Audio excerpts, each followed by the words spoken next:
আসসালামু আলাইকুম। আপনারা সবাই কেমন আছেন? আশা করি ভালো আছেন। আমি আলহামদুলিল্লাহ ভালো আছি। আজকে আরও একটি নতুন রেসিপি নিয়ে হাজির হয়েছি। আজকের রেসিপি হচ্ছে বিটরুটের বরফি। প্রথমে আমি 3টি মাঝারি সাইজের বিটরুট নিয়েছি। এবার পানিতে ভালো করে পরিষ্কার করে ধুয়ে নেব বিটরুটগুলা। এরপরে খোসা ছাড়িয়ে নেব।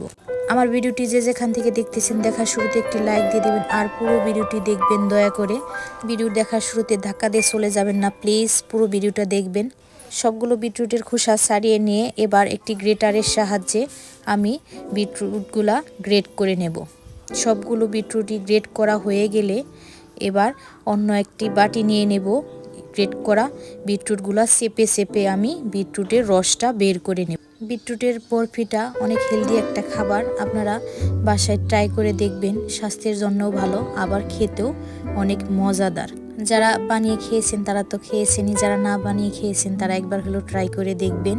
আমার সবটুকু রসই বের করা হয়ে গেছে বিটরুট থেকে। এবার চুলায় একটি কড়াই বসিয়ে দিয়েছি। কড়াইটা গরম হয়ে এলে 2 চা চামচ ঘি দিয়ে দেব। এরপরে ঘিটা গরম হয়ে আসলে 1 কাপ পরিমাণে সুজি নিয়ে নিয়েছি আমি। সুজিটা এর মধ্যে দিয়ে দেব, দিয়ে ভালো করে ভেজে নেব। ভেজে সুজিগুলো উঠিয়ে নেব। এরপরে আবারও এই কড়াই পরিষ্কার করে বসিয়ে দেব চুলায়। আমি যে বিটরুটের রসটা বের করেছি সেই রসটা দিয়ে দেব।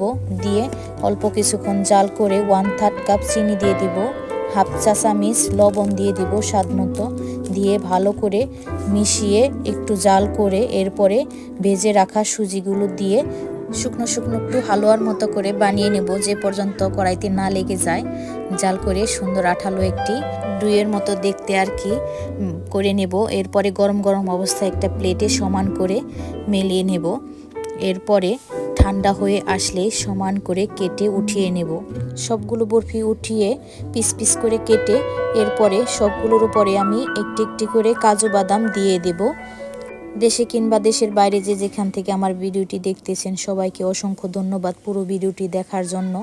যারা ভিডিও দেখে সুন্দর সুন্দর কমেন্ট করেন তাদেরকেও অসংখ্য ধন্যবাদ সুন্দর সুন্দর কমেন্ট করার জন্য। আর যারা আমার চ্যানেলটি এখনও সাবস্ক্রাইব করেনি প্লিজ সাবস্ক্রাইব করে দিবেন। পুরো ভিডিওটি দেখার জন্য সবাইকে অসংখ্য ধন্যবাদ। ভালো থাকবেন, সুস্থ থাকবেন। আল্লাহ হাফেজ।